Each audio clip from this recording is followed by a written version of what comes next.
Welcome to the Gut Reaction Podcast, formerly known as Fat Kid Fit Bod.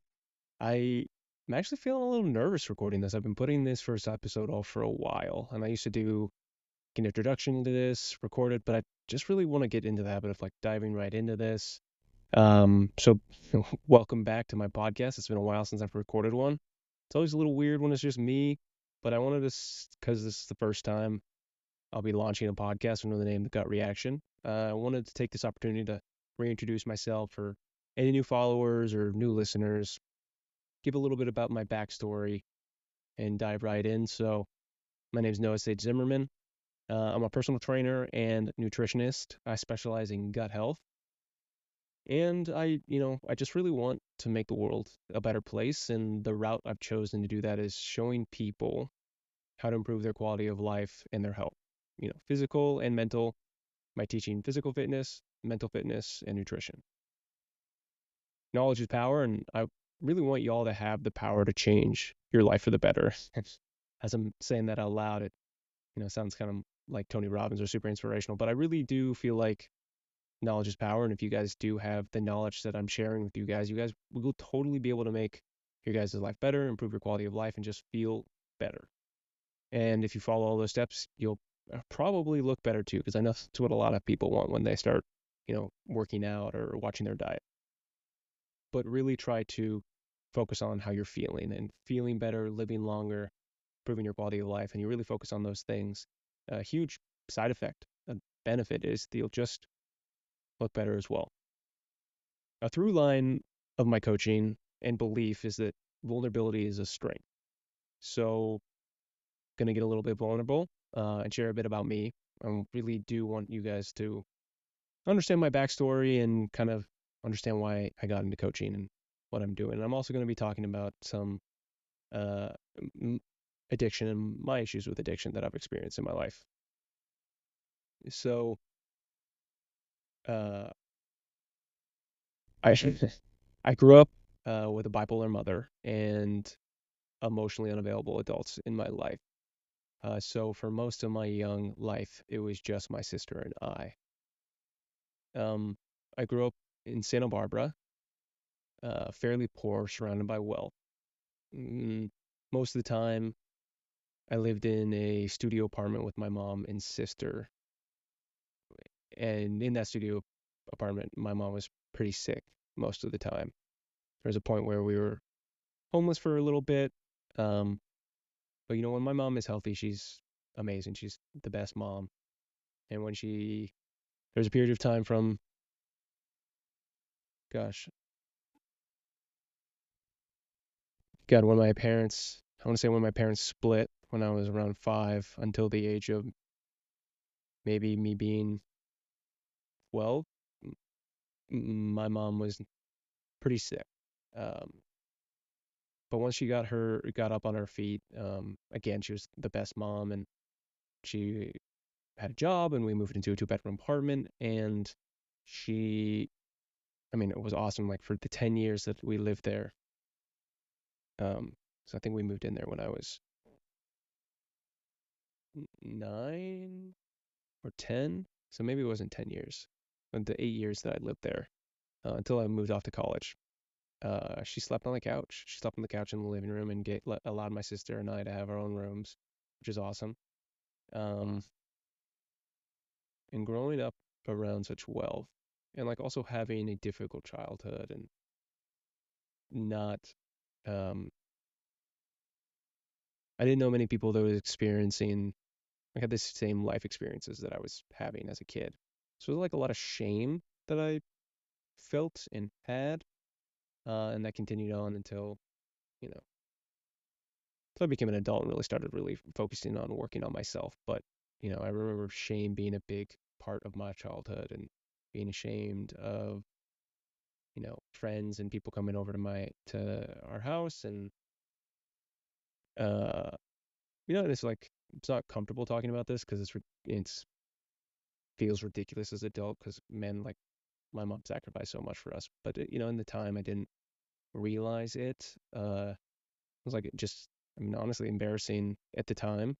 Um, when people would come over and be like, "Oh, where's your mom's room?" and be like, oh, she leaves on the couch, and you know, people wouldn't really understand. But I digress.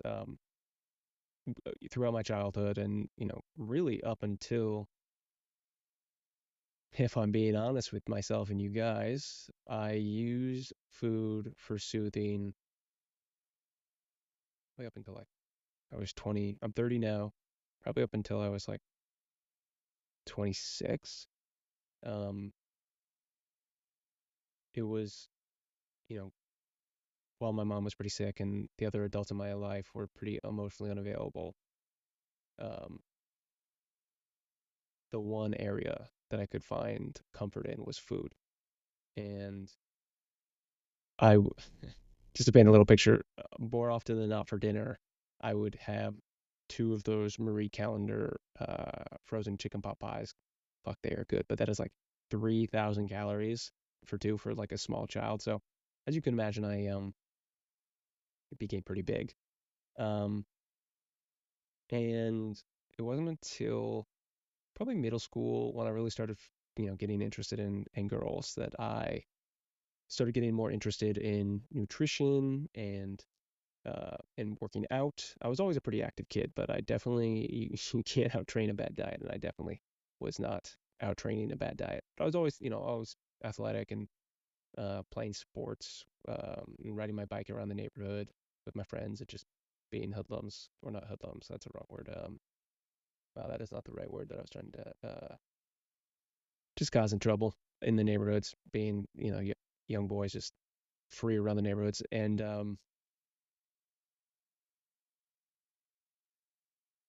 yeah, I just couldn't out train.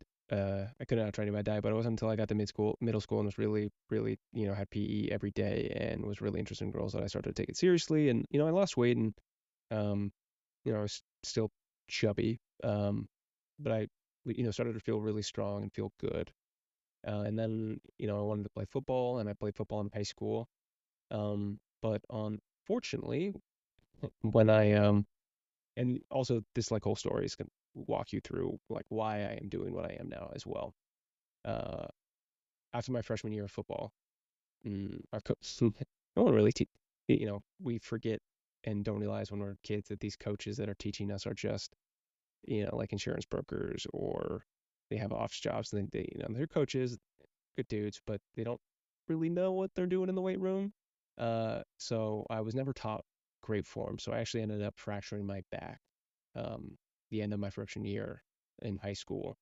And so it was called a pars defect. So I didn't actually fracture a bone, but there is cartilage that support each vertebrae, and one of mine broke. So my basically like disc slipped. Um, and I was basically out for a year. I worked with a Dr. Kevin Fisher, amazing strength and conditioning coach and chiropractor that really helped me heal my body and come back stronger than I had ever been.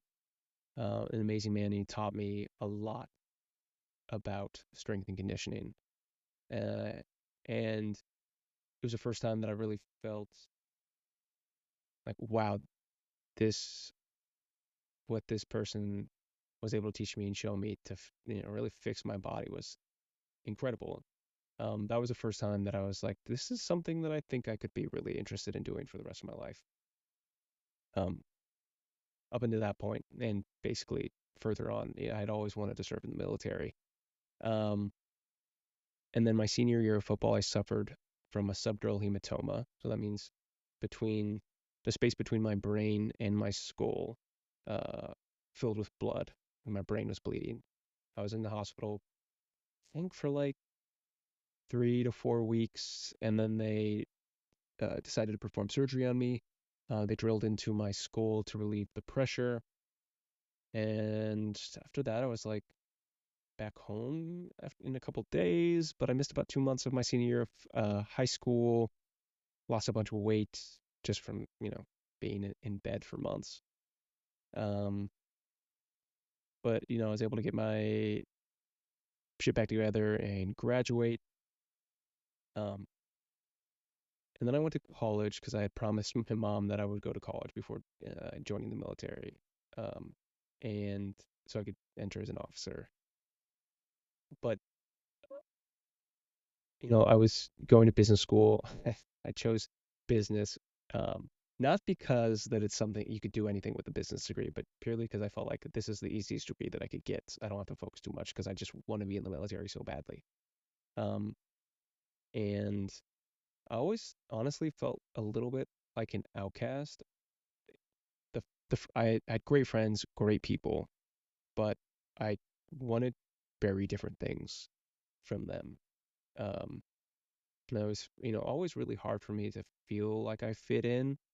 And that was also probably part of my doing because I think for a while I had a victim mentality because, like, oh, my home life was really hard. I've experienced a lot of really hard things with my body. Um, and I just had a really hard time relating with anybody. Um, and then my senior year of college, I was diagnosed with ulcerative colitis. Uh, Ulcerative colitis is an inflammatory bowel disease, so it's a chronic disease that affects the colon, causing abdominal pain, bleeding, fatigue, weight loss, nutrition deficiency, incontinence, stress, anxiety, depression, and a lot more. um, I was diagnosed because I started feeling a lot of pain in my stomach, and there was a lot of blood in my shit. So I went to the doctor and got diagnosed, and I had to get a colonoscopy to be officially diagnosed. And upon my ulcerative colitis diagnosis, inflammatory bowel disease is an automatic medical disqualification from all branches of the military. So back in high school, I was going through the process of applying to Annapolis, which is the Naval Academy. I was medically disqualified because of my subdural hematoma that had just happened.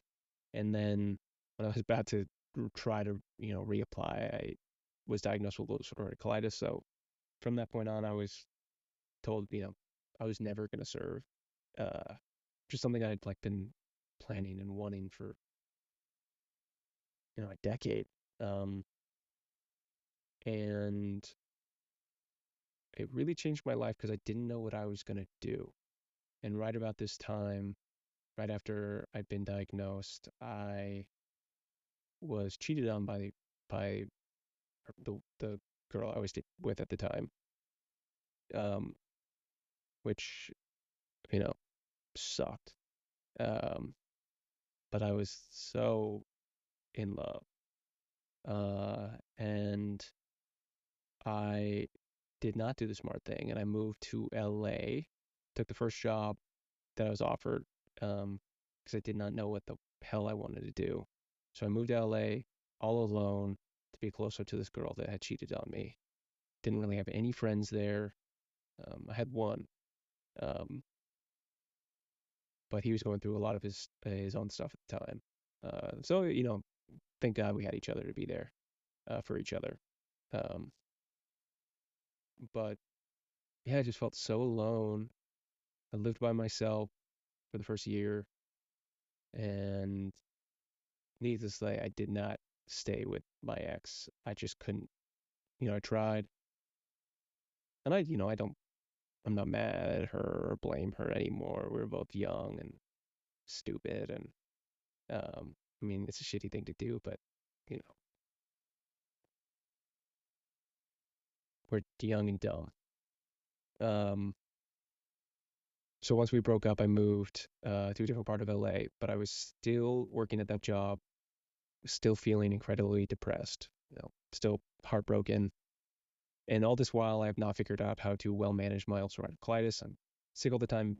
My first doctor had told me that, diet and lifestyle didn't impact the disease, and all I had to do was take my medication. And medication wasn't really cutting it. I kept, you know, skating this fine line of feeling okay, going into a flare, using a stronger medication to get out of the flare, and I wasn't really changing anything. I was always pretty active, always working out, but my diet was atrocious, and I was still drinking like a fucking fish. Um, and not only is alcohol terrible for your health, but it is especially not good for your gut. And if you've got gut disease that's not well managed, or even well managed, it's not gonna be good for you. Um, So right around this time, I started to use marijuana, weed, to check out, to go numb, um, to make myself feel better. And not necessarily, I'm realizing I wasn't to make myself feel better. It was just to numb myself, to avoid my feelings and what was going on. And this really was combined with a bad habit of getting extremely stoned and binge eating, like ordering a bunch of food. So I put on a good amount of weight, very sad at my job. Um, and I finally, I finally really, um, finally was, I really like had enough. I hated being sick, hated being depressed. So I was like, I gotta fix something. So I hired a dietitian to help me figure out the best way to eat to fuel my body from ulcerative colitis, and hopefully also, finally figure out this weight loss thing. And man, he kicked ass. Dr. Philip Golia taught me a lot as well.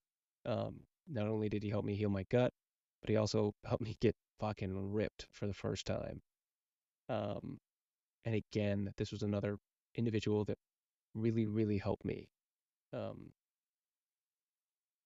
improve my health, i.e., improve my quality of life. Um, and that, right after working with him, I was like, I think being a personal trainer is something that I really want to really do um, and pursue. So instead of starting personal training career in Los Angeles, which is arguably the best place in the world to start your personal training career, I moved to Maryland, where my mom is from, and I have family there that offered to let me come stay with them while I pursued my career in fitness. So I quit my job after 2 years, did not even have my degree yet, did not have a job lined up, um, moved across the country, worked on an apple orchard, and I did Grubhub while I was studying for my a training certification exam. And once I passed, I got a job at a gym, a new box gym that was opening up there.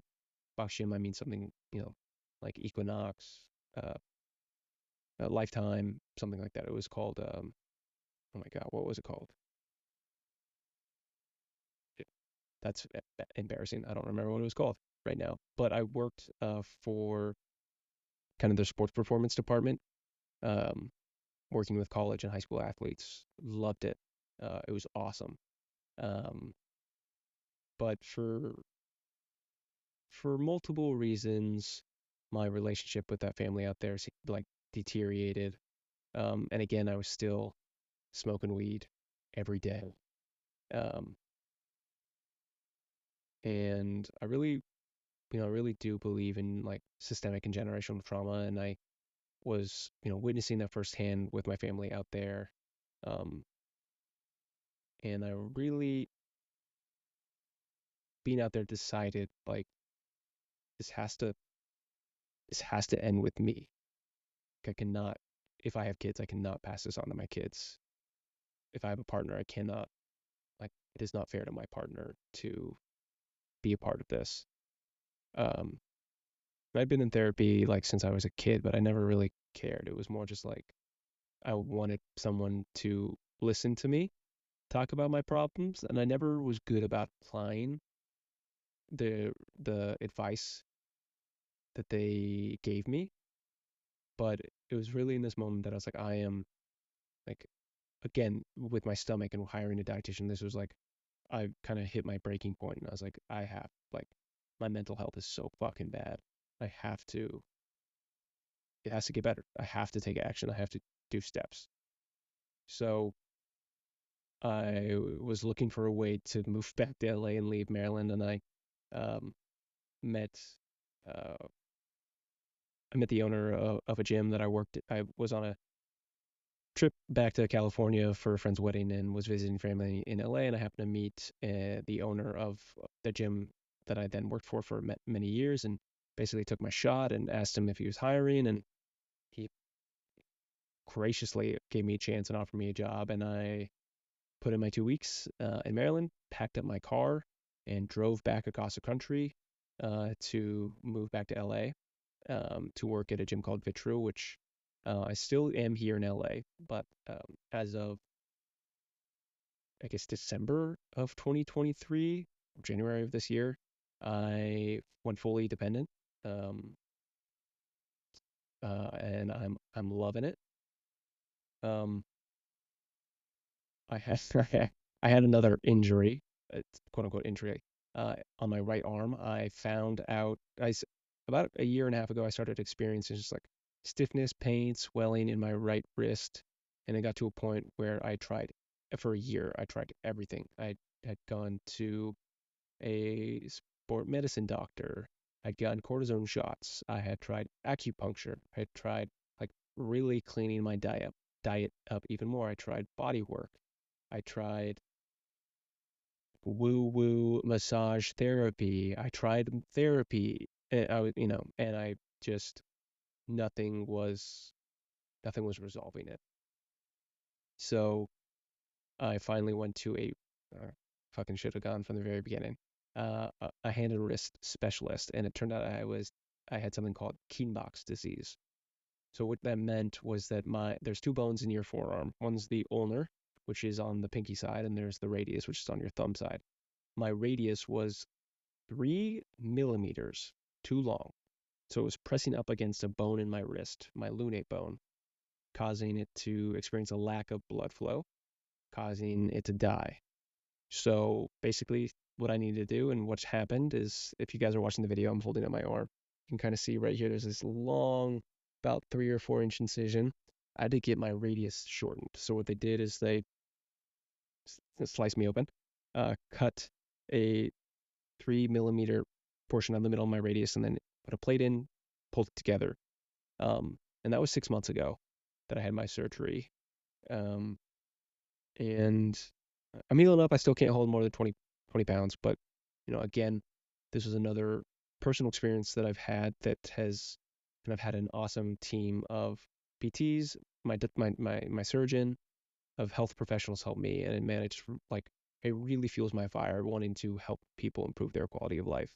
And I've had some unfortunate things happen to my body from, you know, the injuries, being diagnosed with ulcerative colitis, um, and then the support that I've experienced and gotten over the years has been amazing. I just want to pay it forward and help people that are going through the same things I am, or maybe not going through exactly what I went through, but are looking for help. And I just so badly want to like help you guys improve your quality of life, because I think we so often get so used to feeling like shit, and I know I did for years. Um, but you don't have to feel like shit. Like you can feel fuck it really good. There are ways to feel really good. Um, so you don't have to feel like shit. Uh, but that's basically my backstory. I am now engaged to my best friend. She is amazing. Um, she, I realized, like, when I was looking for a partner, the partner that I, what I was looking for in a partner, what I needed from them was, one, I needed peace. Like, I had a very tumultuous childhood, and I didn't want to feel that stress at home. And wow, does she give me peace? And then another important part of my life is purpose, and she supports my purpose, which is what I'm doing now, is wanting to improve people's lives and improve people's health. And she is so supportive. She's incredible. She's intelligent, driven. I got to watch, when we first started dating, she was just about to start her social entrepreneurship program at USC and their MBA program. And watching her better herself and seek more education, watching her graduate, I was like, God, she's impressive and so inspirational. And, that really reignited a fire in me to improve myself as well and continue to educate myself. Because I was finding that I was really stagnant in my education, and I was really coasting. And that's really going to take me into what I'm going to talk about now, is my addiction to weed. So again, I had started using weed after me and my ex had broken up, the one that had cheated on me, to escape my feelings and also escape a lot of the feelings and things that I had not processed or not worked on from my childhood and the relationships I had with the adults in my life from my childhood that were not there for me. So I just kept running, and weed was my best friend in helping me run away from all these things. And I use it every day. Like when I first moved to LA, what I would do is I would go train my clients from like 6 a.m. to probably 1 p.m. work out, and I'd go home, get so baked, make a giant meal, and binge eat, and play video games and watch TV for the rest of the day. And that was my life. And then I met my partner. We started dating, and and yeah, I was numbing to myself, and I also got diagnosed with ADHD just about 2 years ago, and I was realizing it was, I was a little neurospicy. Something was going on, and I couldn't figure it out, and I hadn't been diagnosed yet. So weed was definitely helping me manage that and focus, but too much, I was really relying on it. And I was, there's an excuse to use it really, is that it was helping me quiet my mind from my ADHD and everything else that was going on in my head. And also, I read somewhere incorrectly that it was help with my ulcerative colitis, which there's actually no evidence that it does. Looked at a lot of meta-analysis, and yeah, so I was really using it, and I've tried to quit multiple times. If you guys actually go back and listen to the last episode of season 1 of Fat Kid Fit Pod, my first season of podcast, I did a whole episode about marijuana, looking at meta-analysis and if there was any validity to the claims about how it helps people in health. And there, I'm not saying there is no value within it, because there is a lot of evidence showing that it helps a lot of people that are dealing with medical um, problems, but ulcerative colitis and ADHD is not one of them. Um, and around that time, I had attempted to quit as well. Did not stick, but it was really, the reason this I decided to quit is it was starting to become between me and everything in my life. Um, it was hard for me to choose anything over weed. Anything I did, I wanted to be high. Um, from like going out to being at home. I remember there's one time that my partner's name is Rachel. She came over. I had smoked before she came over, and she asked me if I was high. I said yeah.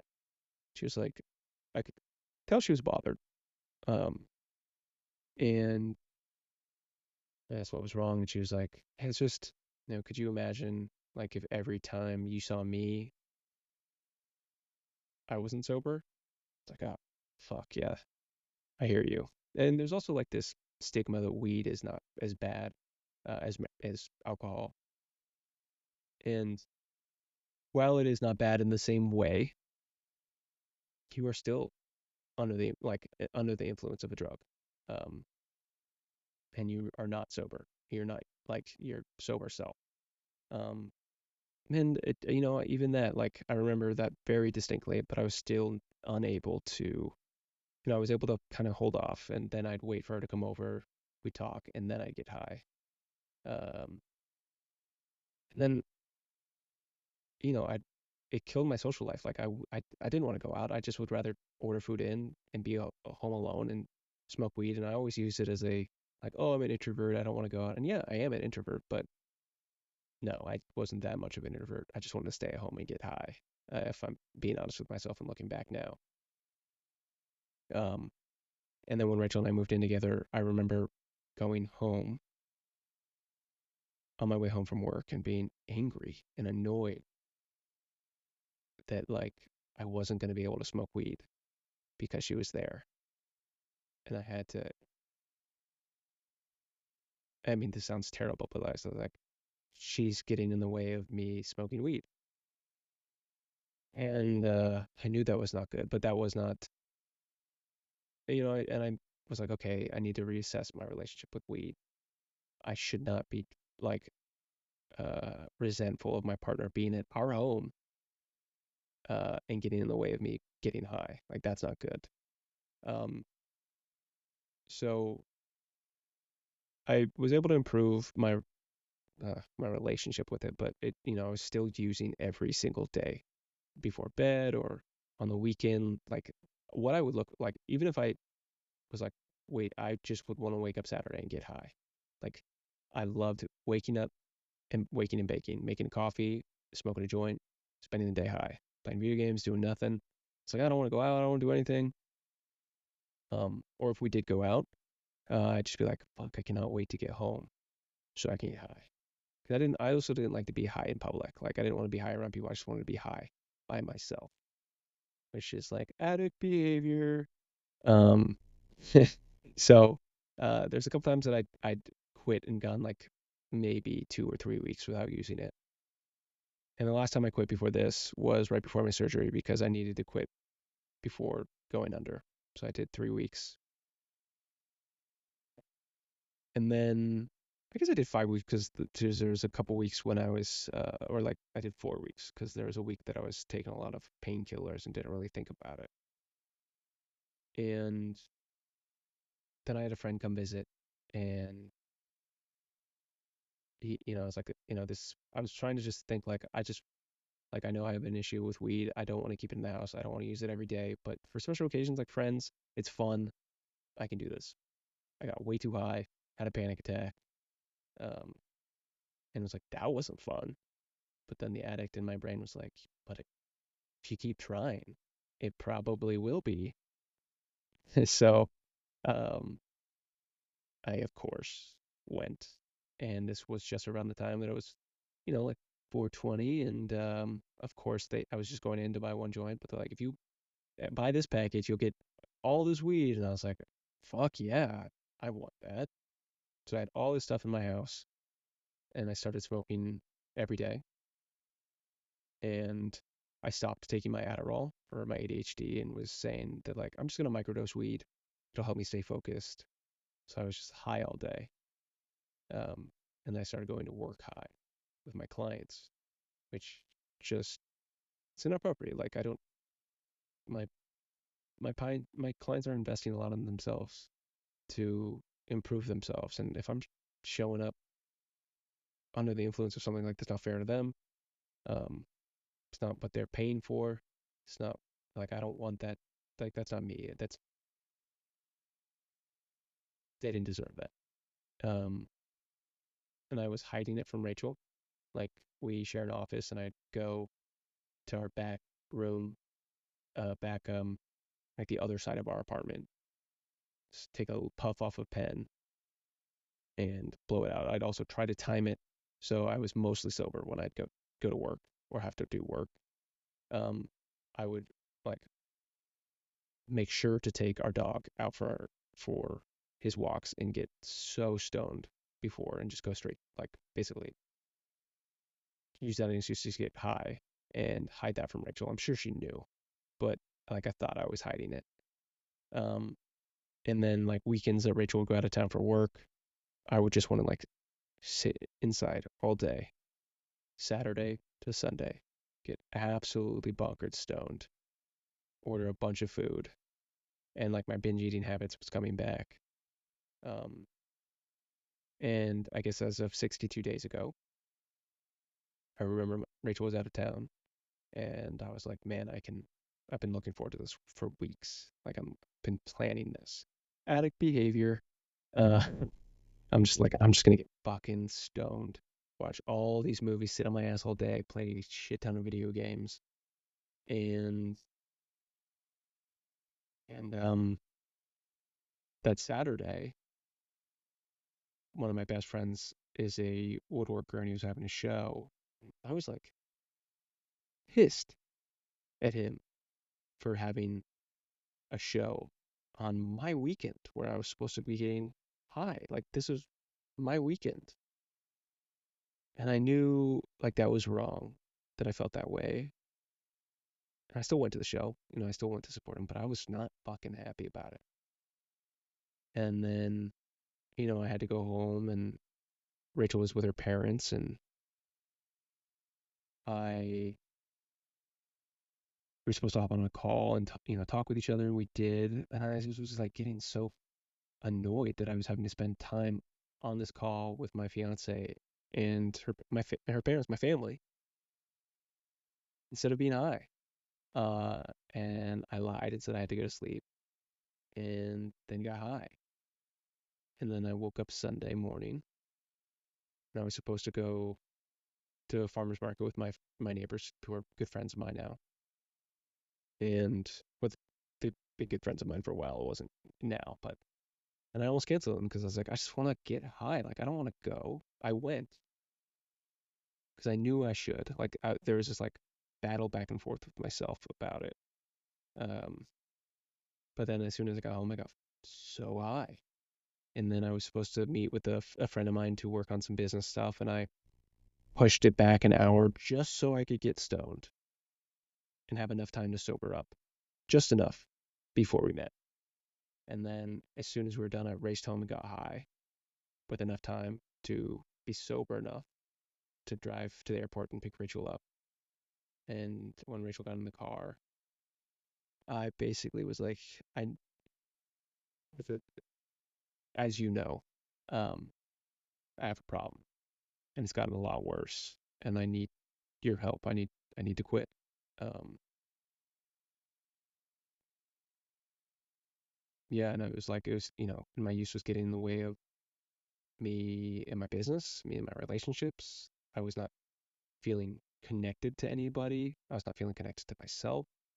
As I'm building my business and wanting to provide knowledge and resources for people, more and more people to improve their quality of life, like weed was always first. I wasn't choosing myself. I wasn't choosing anybody else. It was always weed. Weed was my number one choice, and I knew that was a problem. And I finally was like, I need help choosing myself. Um, so that's the day I quit, and I still kept all my weed. And I remember Rachel had said something to me like a week or two later about like, how can I trust that you're actually going to quit? Like you've tried to do this before, but you still have that stash up there for a rainy day. Piss me the fuck off. And I knew I was like, there's a reason this pissed me off. She's right. She's right. I was being really defensive. And so I got rid of it all. I got even all the paraphernalia, like the pipes, etc. I got rid of it all. Um, and man, it was hard. Like I occasionally still miss it. Like sometimes like a joint in a movie sounds great, but clearly I don't have the self-control with weed to stop after one and just like enjoy it. Um, so I have to remind myself why I'm doing this. Like ultimately what it was is that in order to become the person that I want to be, to build my business to what I want it to be, like weed cannot be a part of my life. Um, it was only getting in the way. And man, I got dreams, I got like aspirations, and I was not gonna let weed stop me from doing it. So I quit, and as of 62 days, like I'm sober. I feel great. My mind is sharp.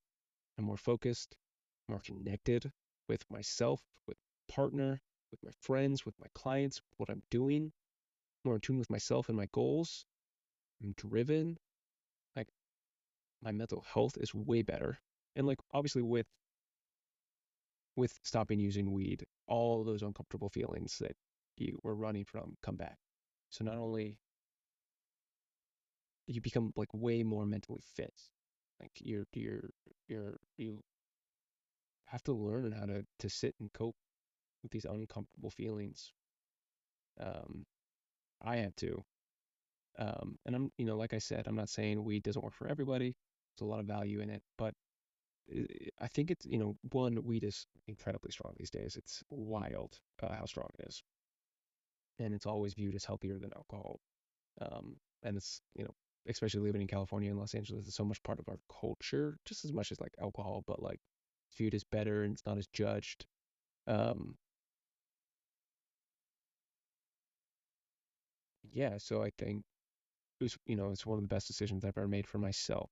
Um, and down the line for me and my partner and our relationship, and me and my relationship with my clients and the rest of the people in my life and my friends and my family and my business.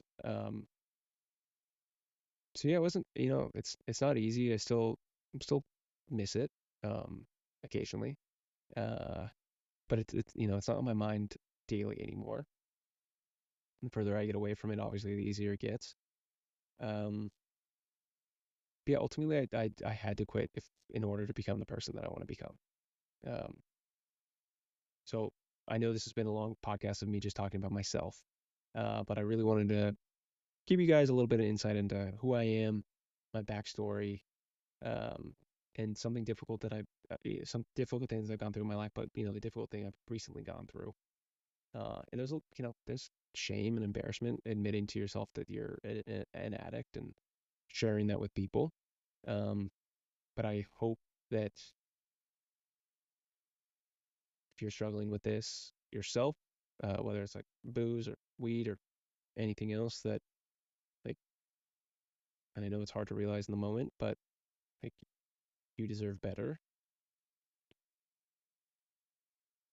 Choose yourself. Then you can choose so many other things after that.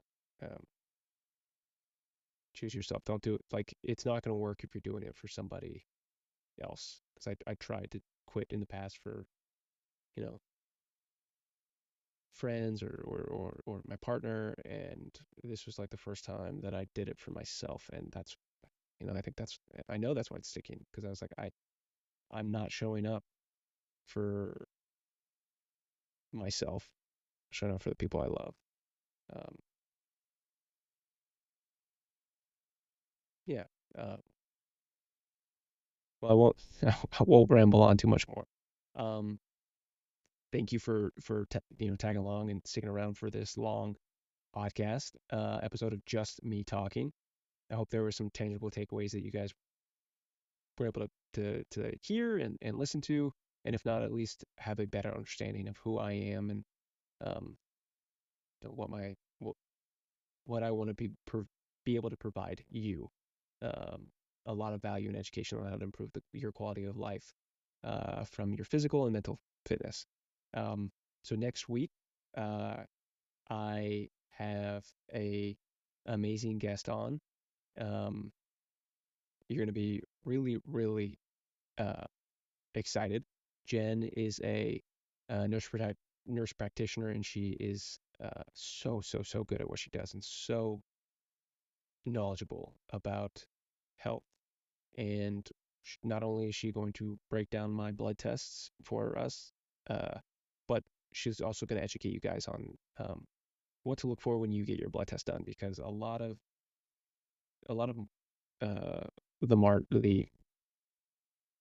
what am I trying to say? A lot of the numbers that the doctors are looking at are pretty big, and you should understand what you're seeing on your blood test and your blood panel, etc. So we're gonna do a full on breakdown. It's gonna be awesome. So that'll be coming out next weekend. So stay tuned for that.